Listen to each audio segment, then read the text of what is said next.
Just some leftover lasagna from Christmas. Had some lasagna there leftover. I'm gonna see if the girls will enjoy it just as much as I did. Had like two big pans of that.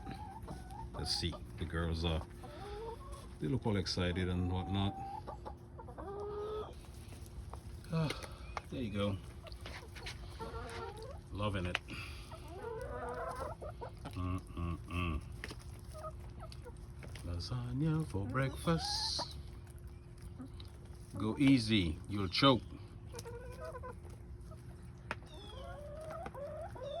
Oof. Snooze you lose.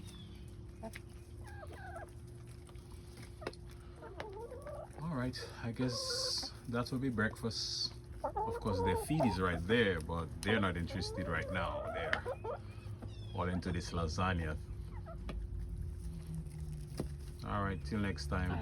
I don't do this often. Now and then you could give them something besides their feed.